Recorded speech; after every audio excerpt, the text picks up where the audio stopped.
Hey guys, how you all doing? Robin here. So last month on September 17, a new blog appeared on the Vanguard blog, Tuning into Reasonable Expectations. It's a pretty interesting blog. And if you're a hardcore news junkie, you've probably already came across this story since it's a month old already. But I'm not the type of guy that jumps on news items immediately, since this blog is all about the forecast for the upcoming decade. So it doesn't really matter if you're 1 month late in reading this story. Anyhow, I believe there are still a lot of value bombs in this video.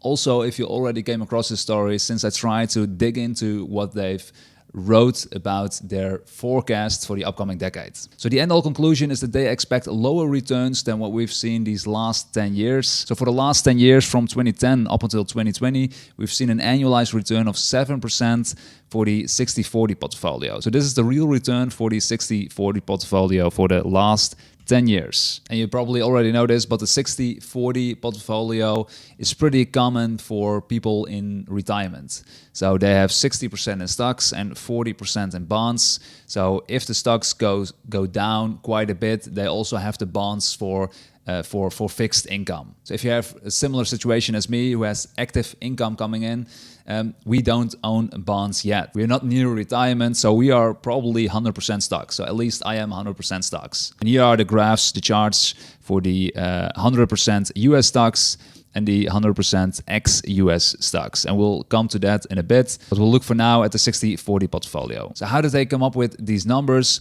and what does percentile mean exactly? And lastly, what are the chances that they are right in their prediction? As you can see in their blog, they write that their model derives its predictions from 10,000 simulations. So in other words, the simulation's output is 10,000 numbers or possible annualized returns for the upcoming 10 years. So now let's take a look at these three different percentiles and what these numbers really mean and how did they come up with these numbers. So first, a good thing to remember, these three different results of the different percentiles came from those 10,000 numbers, right? There were 2,500 outcomes of these simulations that were lower than this 2.4%.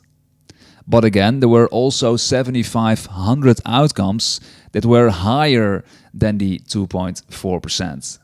So 7,500 outcomes were higher and 2,500 outcomes were lower. That's a good thing to keep in mind. So besides the 25th percentile, they also show the 5th percentile, so 3.8%, and the 75th percentile, which shows an annualized return of 5.2%. So this 5th percentile, or the median, means that 50% of all simulation outcomes were lower than the 3.8% annualized return. So 50% of all the 10,000 outcomes, so in other words 4,999 outcomes, were lower than 3.8%, but it also means that 50% of the outcomes were higher than the 3.8%. So it sounds a bit confusing, right? So lastly, they share the 75th percentile, which shows a 5.2% annualized return for the 60/40 portfolio for the upcoming 10 years.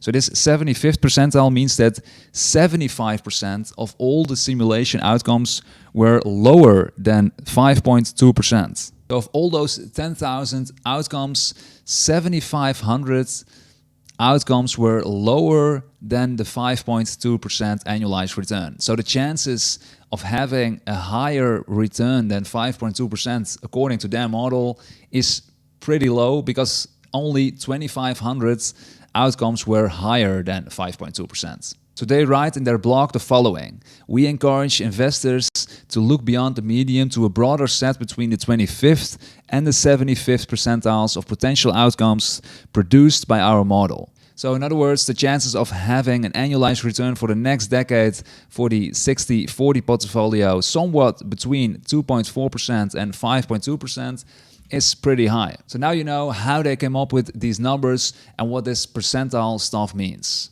So lastly, what are the chances that they are right in their prediction? Well, it's hard to say, of course, but what we can do is look at their past prediction and see whether or not they ended up being correct. So this is their past prediction, this area. So from 2010 to 2020. So as you can see in the 60/40 portfolio, the actual return is a bit above the 50 percentile. So this is the actual return, and it's a bit above the dotted black line. And it is also below the 75th percentile, so the upper part of the light green area. So in other words, their forecast from 2010 or 2011 for those 10 years was somewhat correct, so this area. But again, that's the 60-40 portfolio. So then looking at the US stocks chart, which is somewhat the same as following the S&P 500 if I'm correct, their prediction back then of these past 10 years is pretty off. So they don't show numbers on the vertical axis here, which makes it a little bit harder to see, but a rough guess is that the prediction of the 75th percentile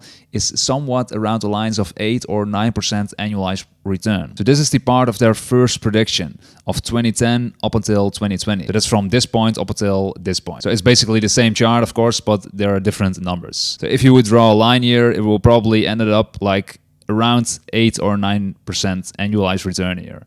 So the actual return was 13.4%. So the 25th percentile was somewhat around the lines of 4%, I think, if you draw a line here. So if this is 5.8%, then this would be like 4%. So looking at the actual return of 13.4%, they are way off in their forecast for the US stocks, so for the S&P 500. But then there's another chart. The last chart is for non-US stocks, and I guess that's all the stocks in the world minus the US stocks. So same here, they are way off in their prediction. So this is their prediction they made in 2010. So the green line, that's the actual return. So that is not their prediction, that's the actual return. Same year, it's the actual return of 13.4%. Same year, this is the actual return of 7% for the 60-40 portfolio. But their prediction is the light green area. So if you see here, if you would draw a line here, so this is their prediction. So their model predicted at the 25th percentile, so that's the bottom part of the light green area. They predicted around the lines of 5 or 6% annualized return from 2010 up until 2020. So this is this part. This point here. That was their prediction. And just as explained earlier, the 25th percentile means that 75% of all the outcomes of the simulation were higher than this point that they predicted on the 25th percentile. So the chances of having a higher return than this lower part of the light green area of the 25th percentile was really high. But in actual means it was only 4% annualized return. So it was even lower than the 25th percentile.